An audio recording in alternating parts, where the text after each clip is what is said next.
It is my absolute pleasure to welcome you to the 4th National Symposium of Women in Real Estate. This is our first significant in-person program since the beginning of the pandemic, and I cannot think of a better or more fitting program to announce our return to in-person gatherings. The origins of this conference go back 5 years. It was the 50th anniversary of the Schack Institute. It was the 50th anniversary of our Capital Markets Conference. And in discussions with the faculty and staff at Schack, we felt that this important milestone of our 50th anniversary was an opportunity for us to introduce an important new tradition that would signal clearly to New York, to the world, to the industry, what our values and priorities are. And the notion of having a women's forum and a women's leadership forum, came to be. 5 years later, although we were a bit of an anomaly at the time, 5 years later, there's been a proliferation in the most positive possible way of inclusive programming that has shined a brighter light on the incredible successes of broader range of people from different backgrounds and experiences in our industry. None of this would have been possible for us at Schack or in any other venue without the incredible support of our conference chairs, LAURIE, Darcy, and Joanne, who you'll see over the course of the day, and many of you, of course, know already by reputation, if not personally, as well as our sponsors, Trimont, CBRE, and RXR, our founding sponsors for this conference, that really gave us the momentum to be able to get this underway. And from that very first year, in a room atop one of NYU's own buildings. Wendy Silverstein is here, the keynote for our first conference. Wendy, thank you for joining us year after year. There are just so many people without whom this would not have become a reality, and I'm so grateful to all of them. If you do take a look at that sponsorship list, with the signage on the stage, as well as the list inside the in-sheet of your booklet, you are right if you think that looks like a long list. It is the most successful year that we've had in raising sponsorship gifts for this conference, thanks almost entirely to the work of our conference chairs and our incredible team at NYU. We are able this year to offer a larger number of women's leadership scholarships to our graduate and undergraduate students than we ever have before. When we think about ultimately why we did this, an opportunity to ensure that students, men and women alike, would have the opportunity to see the most successful women in the industry on our stage, apart from the opportunity to see them at our other conferences, but also, and critically, an opportunity for students and early career professionals, whether they go to NYU or any other school or college, to have the opportunity to build new, meaningful, and lasting relationships. And that has been an absolutely critical part of this. While we've been offline or online for the last 2 years, and are coming back to in-person programming with our event today, I can tell you that in terms of sort of the intellectual vibrancy of the Schack Institute, we have never been at a more exciting juncture in the history of the Institute.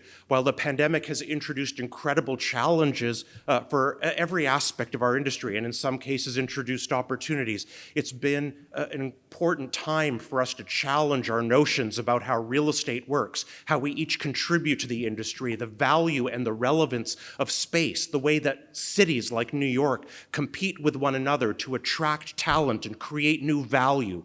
All of those things are notions that at one point or another have been challenged in the popular press by our own thinking, and it has motivated, I think, one of the most exciting periods of thought leadership at the Schack Institute and at NYU that we have seen in many, many years. I again want to thank our sponsors, our chairs, our faculty, staff, and students.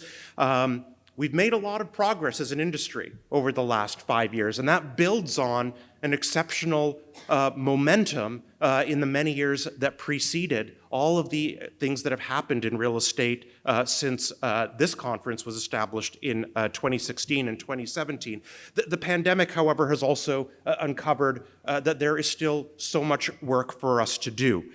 Certainly in the real estate sector, activity is up, investment is as lively as we've seen. I've heard some of our board members describe investment capital flows into New York and other major cities as being frenetic, people describing themselves as being as busy as they've ever been, notwithstanding the naysayers who have described how New York's time is up along with other major cities. I think we can see on the streets the fact that people came to the conference today, that we're gathering in person once again.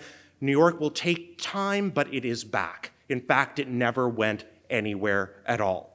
There are challenges for us in the area of infrastructure, as we've seen failures and challenges and weaknesses in that infrastructure in managing around the pandemic. We have a critical task for ourselves as leaders in New York City in thinking about how it is that we manage the competitive future of New York, how it is that we ensure that in an environment of a costly place and one that is heavily taxed, that we are always reinforcing the value of agglomeration, that being able to come together, whether it is here, whether it is at lunch, whether it's over cocktails, that ability to go into your office, for the students here today, to build trust relationships, to find a mentor for yourself, to identify a champion who will help you and guide you in your career. Those are things that will never happen over Zoom, and that absolutely require that you sit down together across the table from another person and break bread. And there's no city that can do that more effectively or create that opportunity for you more often than New York. We've also seen very real challenges that are quite pertinent to what a lot of us, the issues that a lot of us will discuss today, whether it be related to the disproportionate childcare and elder care burden that has fallen on women in the industry over the course of the pandemic, the way in which that has impacted in the overall statistics and in our anecdotal data, the ability of women to re-engage in the labor force, how it is that institutions like Schack and NYU and each of us with our own respective firms think about how it is that we can facilitate a deeper and more meaningful engagement for every person who has a role for themselves in the real estate industry is part of what we have the opportunity to come together and discuss today. Thank you so much for joining us. In the interests of the health and well-being of all of our guests, and in particular our students, please do keep the masks on, except when you're eating, drinking, or up here on the stage. With that, it is my great pleasure to introduce Laurie, one of our esteemed co-chairs and founders of the conference.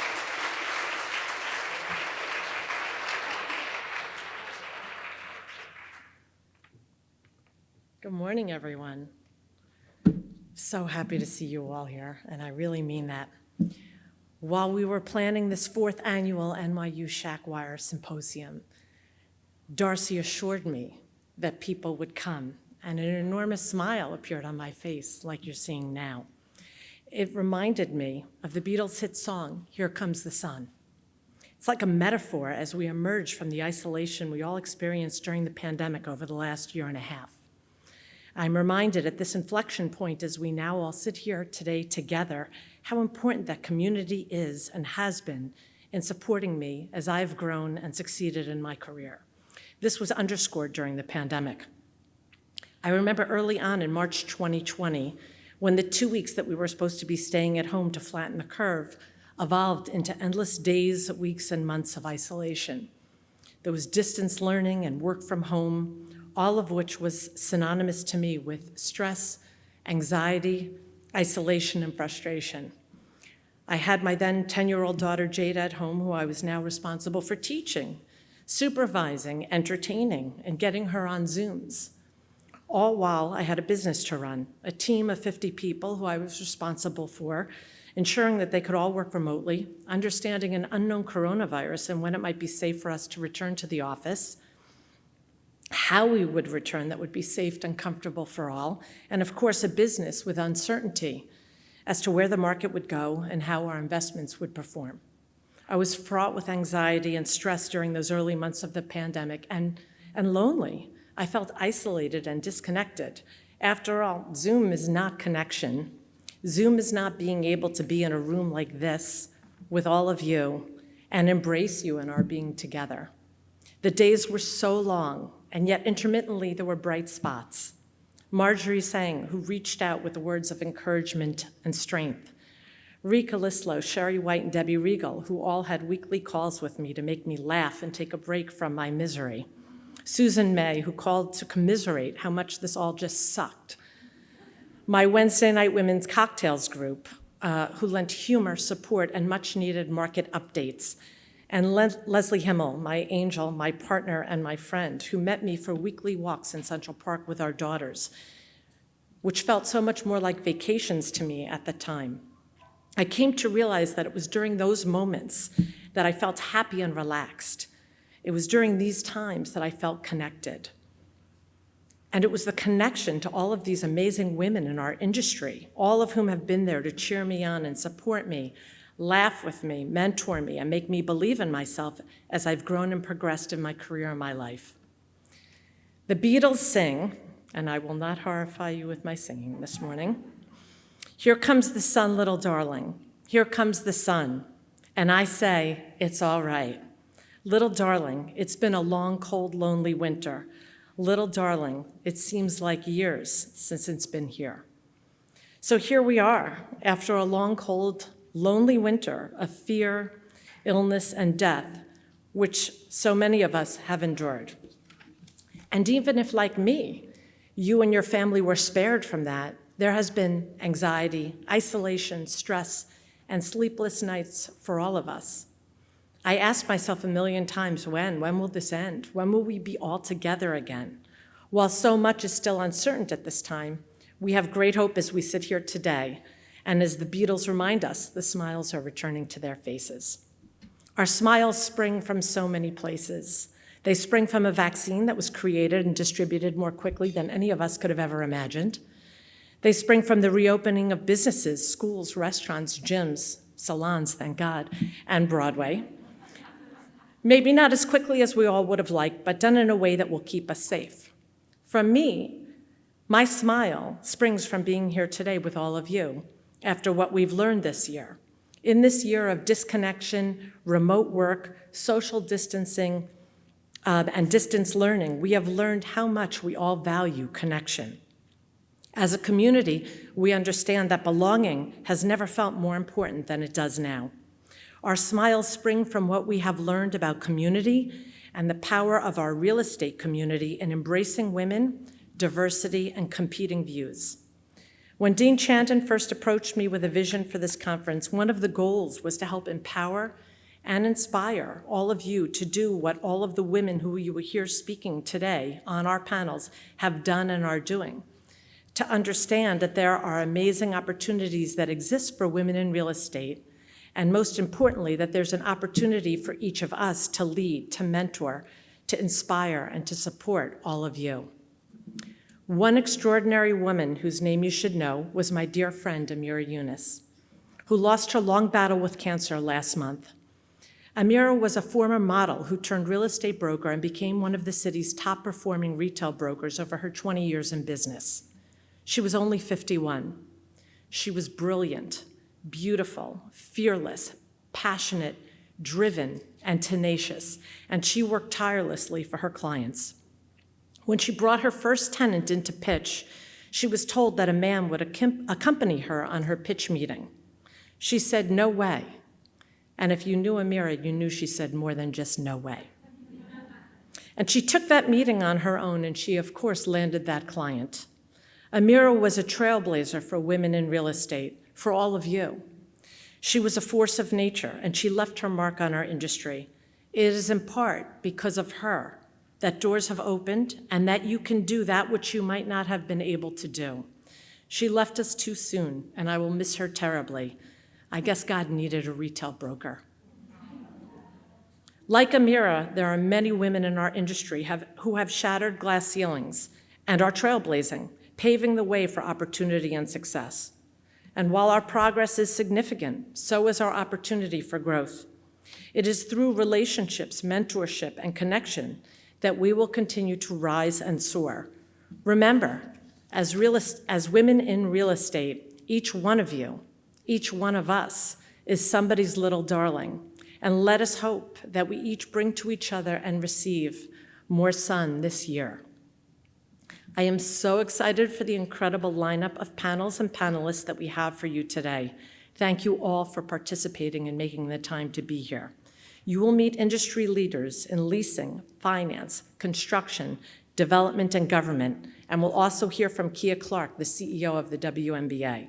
I am so proud and humbled to be recognized by Wire alongside my dear friend, mentor, colleague, and president always, Joanne Maneri, for our leadership within the real estate industry. Special thanks to Dean CHANDAN for envisioning this incredible day, inspiring all of us to be here and giving us the platform for to use our voices to be heard and to connect with all of you. And now, little darlings, here comes the sun.